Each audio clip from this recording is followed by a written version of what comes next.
The Beat Cartel. Yeah. Ayo, it's Shanks, baby. I'm disrespectfully drunk. You disrespectfully drunk. He disrespectfully drunk. She disrespectfully drunk. I'm disrespectfully drunk. We disrespectfully drunk. Get disrespectfully drunk.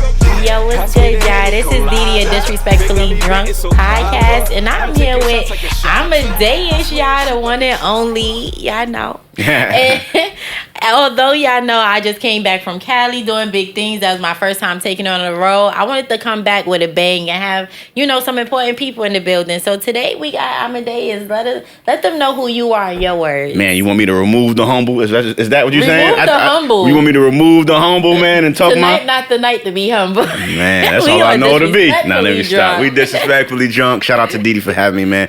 What up? Shout out to everybody that's tuned in. King Amadeus, multi-platinum, bad boy, hitman producer.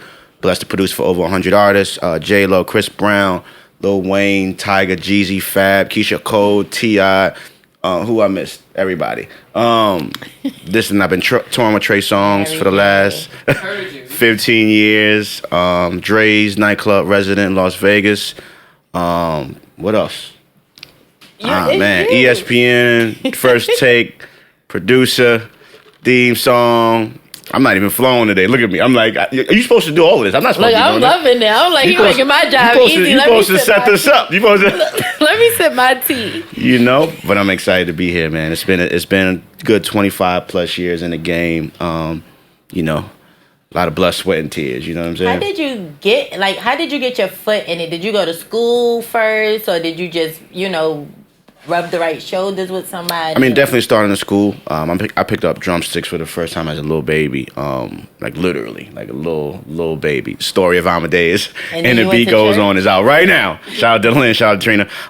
Started as a little kid. Went to school, 4th grade. Mm-hmm. Went to a school called St. Augustine School of the Arts in the Bronx. And that's when we had to choose a musical instrument. Like, you had to choose an instrument. Mm-hmm. Chose drums. Fell in love with the drums. I'm gonna tell you how I fell in love with the drums. Okay. So I'm in the class, and the teacher was like, see who can go around. I'm gonna go around the classroom, see who can play, this beat pattern that I can play. So I played it, played another one, and all the little girls in the class was mad hype and looking at me like, oh, they play drums. And I was like, okay, so if this is what's going, if this is what comes with it, cool.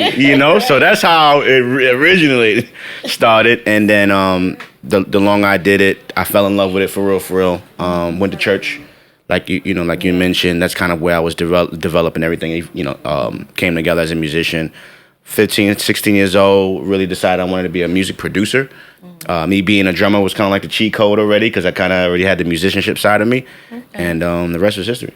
So did you start in church producing music, or did you? Yeah, I would say while I was in church, I was producing. I mean, in church, you gotta play the gospel music. They give you so many opportunities, but they give you so many opportunities and experiences to grow in church. Absolutely. But I was producing hip hop, so it was a different thing. Yeah. It was a little frowned upon. My mom and my pastor. But it kept me off the streets. Right. It kept me doing something positive, so I did get their support, even though it was the genre that they didn't love too much. Right. But yeah, the church is what gave me all the sauce, all of the flavor, all of the seasoning, and allowed me to even think like the musician that I am today. So I owe everything to church and God actually gave me my gifts that I use. And man. I can imagine. You know why? You give me spiritual. So I know a lot of drummers that I've encountered typically start in church, and I grew up in church, so I usually get recognized. Church you went to? Well, I grew up in 2 churches. Okay. So one was Brooklyn Tabernacle. No way. Yeah, I like Hezekiah Walker. Absolutely. Came out from my church. And then we moved down south. Okay. And I went to a church called Bethel Family Worship Center. Okay. So I went there for like majority of my life. Okay. For a while. Yeah. Brooklyn Tabernacle. That's legendary. Yeah, that's a legendary. Pastor Walker. Yeah, he legendary. Yeah. We fellowship with him. And Pastor Johnson. A lot. Absolutely. Yeah, but he passed away. I was under Pastor Johnson. Okay. Yeah, so he passed away, and then I know someone else took over, but by then we were down south. Got you. Got you. But however, back to you. I know that, like you mentioned, you work with a lot of what we will call A-list celebrities, right? Mm-hmm. How did you get your foot into that door? Because I know it's a lot of people that go to college to do this or whatever, but they may not have those opportunities. So what would you say helped you get in that door? I mean, back then, I was really big on research. I would buy albums, like, actual albums and CDs and tapes back then when I was coming up. And I would read all of the credits, and I would look at all of the A&Rs and the managers that was a part of the project. I would look at what labels, those artists were signed to, get the address, and I would mail, like, beat tapes and beat CDs to the A&Rs. Like, I really was on my grind back then. I would stand in front of recording studios. I would stand in front of record labels, hoping, an artist would walk out and I could pass him a beat tape. Like, I was really hustling back then. And shout out to my cousin, my cousin Joe Thompson. He was working with Anton Marchand, who's Foxy Brown's brother. I know a lot of y'all youngins tuned in right now. Know Nicki Minaj and Bia and all these, young queens that's doing their thing. But, before them, there was a Foxy Brown. There was a Lil' Kim. And I can even go back. Before them was an MC Light, Queen Latifah, Sha Rock. Like, we can go. But so Foxy was in the studio, and he was like, yo, I went and played him some beats. I think he was working on a group called City High. And Maya back then, right? And the beats that I was playing was like real hard, like crazy hip hop drums, samples. And he's like, this is too hard for what I'm doing. He's like, but this will be dope for my sister. And I'm like, who your sister? And he was like, Foxy. I was like, you lying, bro. He's like, that's my sister, like my blood sister, right? So I'm looking at his desk, and his name says, Anton Marchand. And remember, like I mentioned to you, I was really big on research. So I knew her full name was Inga Marchand, right? So I'm looking at his last name, and I'm like, yo, this is really her brother. Right? So he's like, yo, she's going to be in the studio, Chung King, which I love Chung King back in the day. Not too far from SOBs. And he was like, yo, she's going to be in Chung King tonight. Pull up, play the same beats that you play me, the same order. He's like, I know she's going to love something, right? Go to the studio that night. Now, this is my first time going to a studio to actually play beats for an artist. It's Foxy Brown. So I'm hyped but a little nervous at the same time. But I went in there, confident, press play. And, she was kind of like low-key with it, and she didn't want to let me know, she didn't want to get me too hyped. So she was just kind of like in the cut, like listening. Like, hey, that's dope. That's all right, that's cool. All right, cool. And so she's like, yo, can you lead this with me? I'm like, yeah, all right. Left, right? And she was like, yo, if I vibe with something, I have my brother reach out to you, let you know what's up. Next day, right? I get a call like, yo, this is Anton, and, was cool. and he was like, yo, she vibed out with like 3 joints. And he was like, how many did you send? I gave her like a CD of maybe about 10 or 15 joints on there. So she picked like 3. One of the songs was called Cradle to the Grave, right? Which is dope because DMX, rest in peace DMX, was working on the movie and soundtrack for that. So she actually wrote the theme song, the title track to that movie and soundtrack, Cradle to the Grave. So that was one track. Another track was, she did a diss record. Her and Eve was kind of beefing a little bit. And she did a diss record called Get Off Me to Eve, right? So it's crazy because now one song is going on the soundtrack, right? So that's my first official placement as a producer. So that's going on the soundtrack. But then it's this diss record that Flex just got. And I remember sitting in the car. And he's like, yo, I got this new Foxy Brown. It's crazy. She's going, Flex. He's just dropping boom, boom, boom, boom. And I'm sitting in the car like, yo, this is not happening. And I'm sitting in there, I'm waiting, and you're talking forever, and he finally drops it. And he plays the record on the radio, and it's my first time, hearing a record that I produced on the radio, and he's dropping bombs, and he's bringing it back. Now, I'm happy, but then I'm nervous at the same time because I'm new in the game, right? So I'm like, damn, man, my record, this is a diss record to Eve. Like, I like Eve. She like, ain't going to work with me. That's what I took from him. Yo, like, I like Eve, bro. Like, I like Rough Riders. I was living in Yonkers, right? So I'm like, yo, Rough Riders is right down the street, bro. They're going to find out where I live at. They're going to pull up. The whole Lock, Swiss, all of them is going to be at my door. Like, yo, you did that beat? Bites. So I remember being nervous. Like, I didn't even want to tell nobody I did it. But then everybody was like, nah, I had like a lot of producer OGs. And they was like, listen, bro, when it comes to this music beef and records, like, the producer ain't got nothing to do with it. Like, it's your beat. They happen to pick your beat. They wrote. It ain't like it's you saying it. Or it's you saying it, that's between her and Eve. And I was like, all right, cool. So that was my start. My first placement, big moment. Eve would have walked up to you like, so you wrote that beat. You would have been like, nah, I ain't do that. I mean, I would have, because at the end of the day, I'd have been like, it was dope, though, right? Like, it was dope, though. I would have hit her like, you want one? Do you want one? So you can go back at her?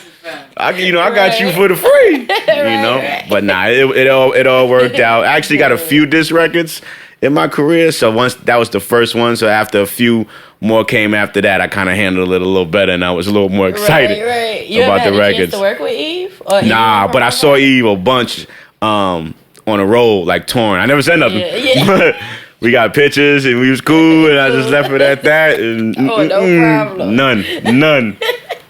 That's so dope. I love your story because, you know, I've met you. Well, I've had like so many different encounters with you because we would be like at different places with each other. But it was once I actually started doing my research, because I like to research as well. You heard? I started seeing the different things that you were into. And then with following you, I would see you just got your honorary doctorate. Man, it's so crazy to even hear. Yes, you are now Thank you. Mr. Honorary Doctor Amadeus. You heard? Right? So how does that feel? And how did you accomplish that? Well, it's based off of the amount of years that you've been working in. It's based on your resume, your body of work, and it's basically like a university will see what you've done and what you're doing, bring it up to a board, and everybody will kind of vote whether they approve, for you to receive your honorary doctorate. So. It's a blessing, man. I did a lot of research on it once. It's one thing to get it and then you like excited, but you don't know what the hell's going on. Yeah. Like I had to like really do the research and the homework to see how to properly use it, how beneficial it is, and it's really a big deal. And the more I read on it and the more I studied and did the research, I realized that like it's a real big deal. It's basically is and maximum respect to everybody that has earned their doctorates. By going to school, by writing, because you got to write a book in order to do it. So I don't, I want to make sure that I give them much love and respect. Right. But at the end of the day, my body of work is my body of work. And it's 25 plus years of blood, sweat, and tears, and hustling and working hard and grinding and being creative and doing what I do musically and for the community as well. Right. So it's a blessing. I actually received it last weekend. Thank you. I went to Vegas because I have a residency in Vegas. So I flew into Vegas Friday night, performed with Neo, and then got on a 5 a.m. flight from Vegas to Dallas to go be at the ceremony. Like I'm literally like going to the hotel, putting my robe on as they're lined up. Like I just made it, walked down the aisle, received it. I had to wait because they also gave me the Presidential Lifetime Achievement Award as well. Yeah, it's crazy. You better talk your jump, baby. Man. Yes, big bro. So I had to wait for the evening ceremony to do that, receive that, hop back on the plane, go back to Vegas. It was fight night weekend in Vegas with Tank and Ryan Garcia. Okay. I think Lil Baby was performing at the club that night. So I had to go back, perform for that. Like I was like this. I can imagine. But it was a blessing, and it was worth everything. Every sacrifice, all those planes I had to get on and get there and back. For a monumental moment, it's dope. But yes, I'm loving it. I love the fact that you have like contributed so much, not only to the music but also to the community. Absolutely. Would you like to share with us like any type of charitable work that you've done or anything that you may have coming up that people can look forward to? Yeah, I mean, I've always, ever since being in this position, always went to like schools and high schools and just to educate the young kids on how to chase and live their dreams, like how I'm doing, push them and encourage them to do the same, regardless of where they're from, their circumstances, what they've experienced, what they've battled through, to just take those challenging moments and allow it to push you in the right direction, So that's something I've always done, right? And then the pandemic happened and we were all home, trying to figure out life. We had a lot of time on our hands, and that's when I was able to get the children's book done. Big shout out to Lynn Hobson and Trina Stackhouse, my co-authors. Couldn't have done it without them. And we got the book done. So now when I go to speak to kids and go to schools, now I'm able to leave them something tangible because, you pull the name of the book? The Story of Amadeus, and the beat goes on. So it's basically, kind of sharing how I became who I am as a musician and as a producer from the beginning until that first placement, with Foxy Brown. You know what I'm saying? And that's why it says, and the beat goes on, because it leaves room for part 2, part 3, That's cute. Yeah, so it's been good, Where man. Where can they get it? It's on my website, www.iamkingamadeus.com. I am signing all books. I've always signed all books, so every copy that was ever sold, every book that was purchased by schools, I've always made sure that I've signed it. You know, a lot of authors get big and then they ain't like, nah, I want it. It's like, nah, bro. If people are investing and they're spending money, I want them to feel the connection, and that it's coming directly, from me. So it's a blessing. But yeah, schools. Is I Am King spelled the regular way? Okay. King. Amadeus is Amadeus, and it's IamKingAmadeus.com. And we just moving, man. Yeah. We just moving. We out here. We outside. Where you from? From the Bronx. Big Bronx energy. I was just about to say. Big Bronx energy. Big Bronx energy. To be exact, 169th Washington Avenue. Oh, word? You right there. That's 9. Yeah, that's right down there. That's where I first moved at, 165th in Boston. Oh, you brave. Yeah. You real brave. I moved. Okay. Yeah, you real brave. I moved. Listen, they was busting in my car following me. Mm-hmm. It was crazy. It was crazy. This man followed me, had his little wee out, had his face wrapped up. I had somebody following me with their wee out and I didn't know because I had my AirPods blasting. And my super had to come behind like, yo, you know. And it made me change the way I dress coming outside. Wow. Yeah. And I didn't know because my AirPods was blasting. That's crazy. Yeah. Y'all got to be careful, especially as queens, man. Y'all got to be careful. Pay attention to your surroundings, man. There's a lot going on. A lot of times we think... Music. I just act like I'm listening to music and I know. Yeah. Wow. And a lot of times you think like, oh, I'm safe or I'm good, I'm comfortable. That's always my thing. Yeah. But most crimes happen close to your home. Yeah, I mean it's your stomping ground. It's like where where they see you on a day-to-day basis. So if somebody's watching you, it's like a really vulnerable spot. So you got to be really, really careful. Well, I'm glad you're all right though. Yeah, me too, honey. You from a crazy? Right, y'all from a crazy part. Yeah, we got from stop Brooklyn. That, we got to stop that, man. Listen. For real, man. Like the fact that a queen can be worried about like her safety in my borough, I don't like it, man. Like we gotta. I think generally it is. Yeah. It's generally. I'm not gonna put that on you on the Bronx. I don't know. We've been doing a lot lately. Nigga probably wasn't even from the Bronx. People gonna stand up for their borough, honey. The Bronx princess is as you supposed to. But what I will say is, it's a blessing to have you. Like I tried to get you on so many different things, but our schedules are like always clashing. Timing is everything. Timing is everything. And I appreciate you being persistent. Yeah. And consistent. And when you want something in life, you gotta go for it. You gotta continue to go for it, no matter how many no's you get, no matter how many times it doesn't work out or schedules doesn't allow. You gotta, you want it to happen. You gotta keep it going. I used to be scared of you. Me? Why? Because of who you are. I mean, I know I'm from the Bronx, but I'm saying like. Nah, that ain't why. I'm always smiling. I always make sure I'm smelling good. I get that a lot. It's because you're from the Bronx. Oh my God. Gentlemen. Y'all annoying. Gentlemen. I mean, King Amadeus. Like you can't be scared of a dude named King Amadeus. And that's my son named King. You see? Yeah. You see? Listen. It was your title, and like when I first met you, it was in a more laid back environment. Okay. I didn't, because we were at Atlantic Records with okay. the showcase thing. Yeah. So you were like in a low, and so you were just like in your own world. But I'm like, oh, and then I heard, yeah, this is Trey Songz producer. This first of all, I said, oh yeah, I'm gonna leave him alone. He too big. His tax bracket too big for me to talk to. And I was just starting. I never was around people like of your caliber. Man, so it was just like, I didn't want to be a groupie. Yeah. Shut down. Yeah. It would have messed up how my confidence in my business I was doing. I was like, you was like amongst one of the first people that I could actually say was like, in the A-list group, like I'm always around like the D-list and Z-list, and is it letters after Z? Like a few A's here and there, but you know what I mean? So you was like that first caliber, so one of the first people I met of that caliber. So it was just like, I'm gonna just shy away because if he's mean, it's gonna make me feel like everybody's mean like that. Yeah. But then I see him again. That's when I seen the smile, and I'm just like, oh, you look like a little teddy bear, so happy. Like, and you were just like, hey. That is me.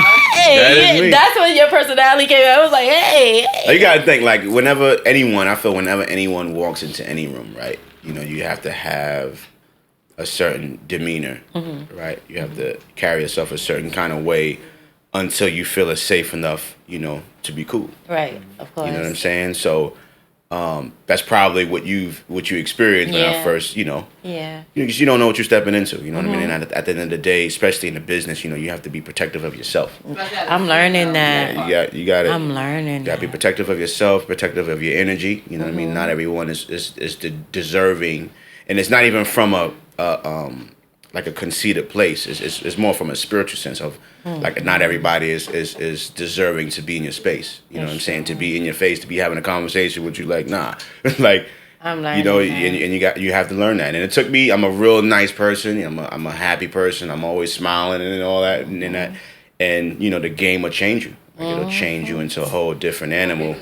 Someone just you have to. Someone just told me like 2 days ago, like, don't let it change me. No, not in a bad way. Just in a way where, because again, you're more. I'm more conscious of my surroundings now. I'm more aware. Change you in a way where you're more aware. Yeah, you know, at one point, before I actually realized I had to, it's so crazy because for me, like, it's a process.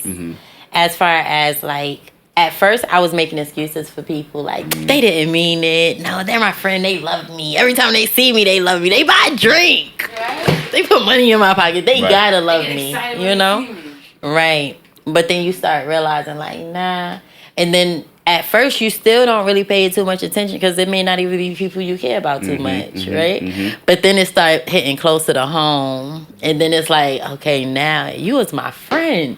You was my homie. You was somebody I knew for the past 20 years, and you mad at me because I forgot to invite you to this one event. Or like it's like you start seeing and it's crazy because all it's your like, business is out. As a friend, as a family member, right? Like, why do you even need an invite? Yeah, you coming with like me anyway. If you see I got something going, and you know I'm trying to hustle, just pull up. Pull up. The address is there. A personal invite. I never personally invite anybody to anything. So I've always been that way. So when they try to hit me with yo, you ain't here, I'm like, me? If I post that thing, what you on? You seen it? You saw it. You on there every day. You scrolling all day, every day. I'm getting so there. Stop it. Because my thing is always, I don't want them to be mad at me, so let me just like, and I have to remember, Nah, bro. Put yourself in this box where that's where it's at about other people. And that's where I'm getting now, you know. It's goes back to what you said, like, you know, when you so nice, people will take advantage, you know, and you start to realize everybody don't need your energy. Me personally, I'm nowhere near like the accomplishments that you've reached, you know, but even in some people's mind, they may think that. So like if I don't provide certain things, it's like even to the point where I could be like, I gotta get up for work in the morning. People be like, you work? I be like, I'm regular. Like I'm like, what you mean do I work? Nah, you know like, what? And I just like had that conversation. Like I think this week where people, especially with social media, like back when I first came up, like the internet wasn't even it wasn't no internet yet. Like so everything was face to face. Like you had to see people. You know what I'm saying? So that's the era I'm from, right? But I think social media and when people start being able to see your accomplishments or things, see you on TV, like.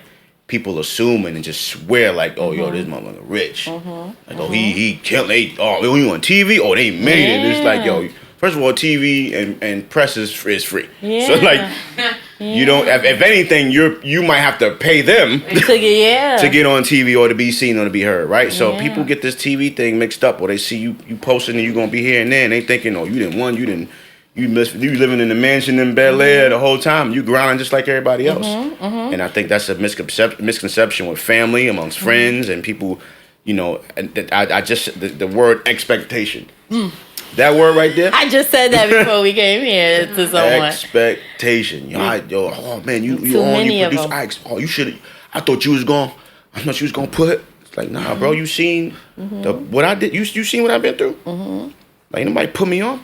I went and stood in I was in front of them studios dolo.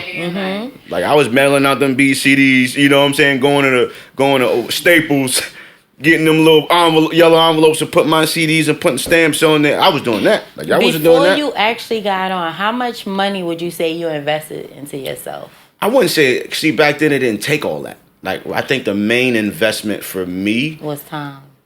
Time, but like equipment wise, right?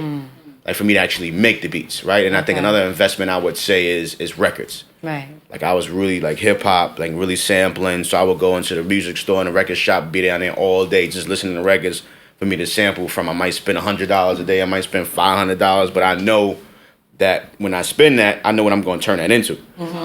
So it's going to always turn around. So you know, and that's I think that's the difference between back then and now, where everything is so accessible. And that's why you have so many people doing it, right? Like I just seen a clip.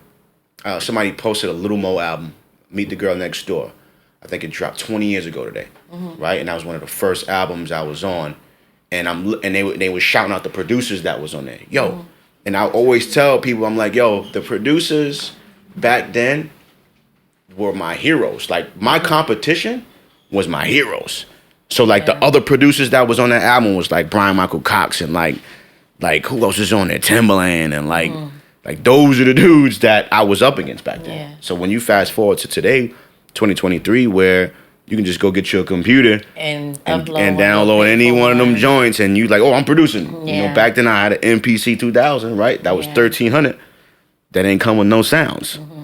You know, I didn't even know it ain't come with no sounds. We got that joint home. We was just like, right. not knowing you got to go to the regular store, get you some records, get you some crates, and sample the drums and create drums and actually had keyboards, like real actual keyboards that had to play into the MPC in order to build a track. Yeah, actually, I seen that on Hustle and Flow. The same setup. You know, the same setup.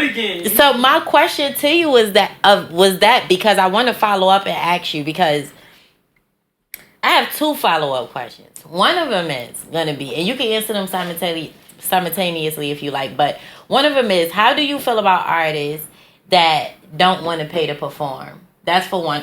And you can also answer on the flip side, how do you feel about showcases that charge artists? Then let me answer that first. So I think it depends on what you're getting out of it, right? I agree. Because back then, again, none of that existed back then, right? So it's all a business at the end of the day. So I can't even knock the club or the organizers or the visionaries that's saying, hey, I'm going to put together a showcase and allow artists to be able to come and perform and be seen and heard, right? So I can't knock them, right? But at the end of the day, as an artist, you just have to make sure that it's beneficial to you, right? Now, for some, it's like shooting in the gym, right? Where it's artists that's having the first time and opportunity to touch a stage. So they bring all their homies, all their friends that's going to scream and go crazy. And for real, that's dope.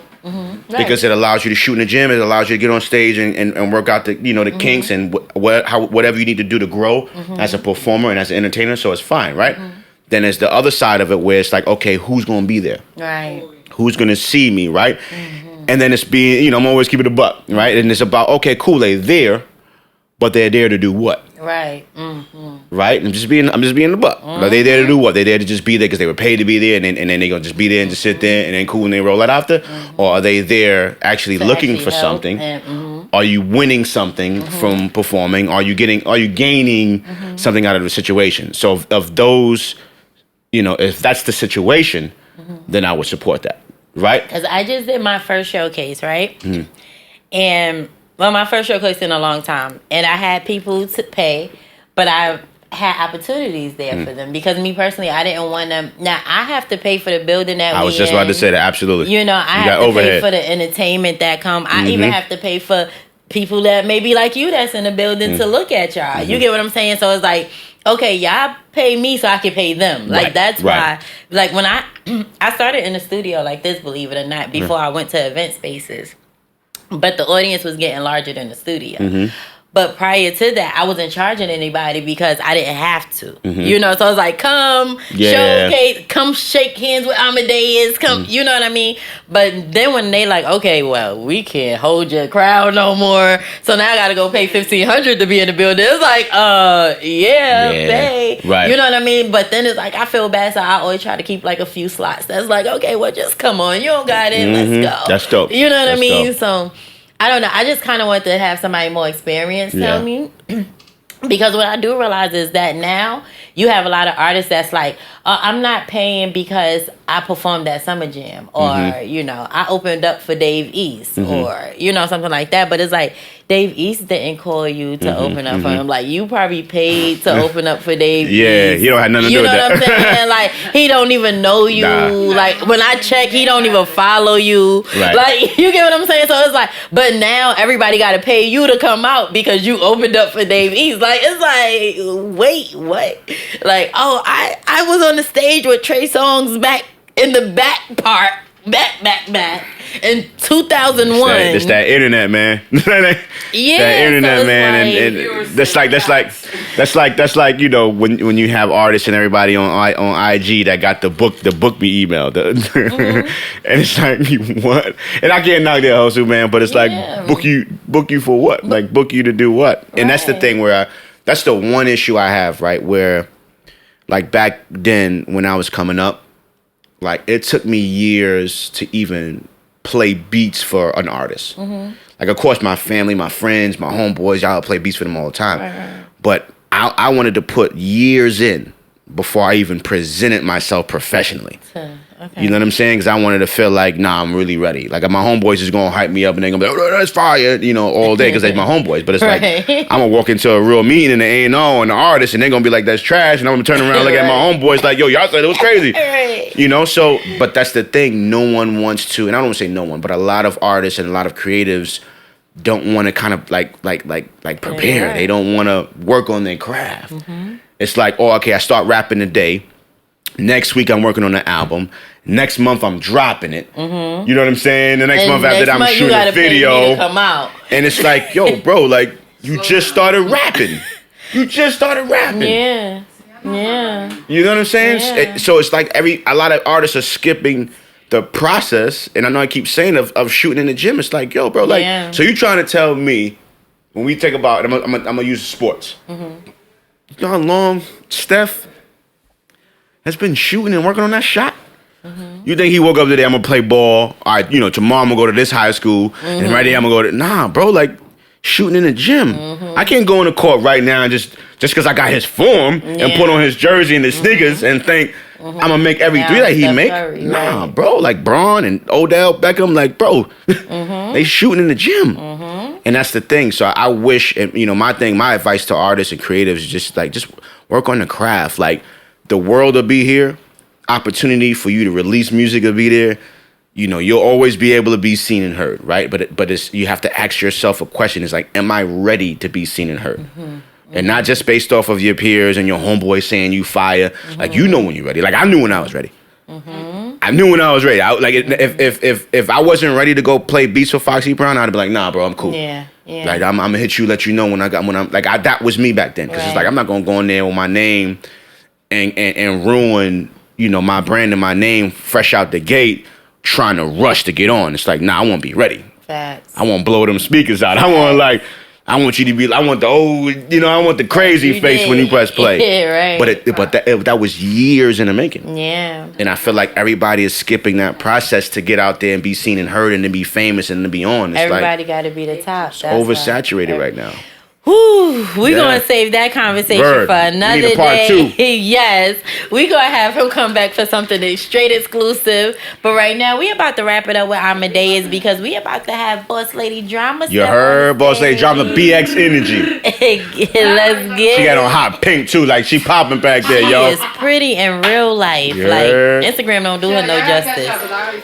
Oh, listen, I'm driving. We're going to pour you another one. No, this is called, what that song say behind you? Oh, disrespectfully drunk. Gotta take it easy. Look, we on live.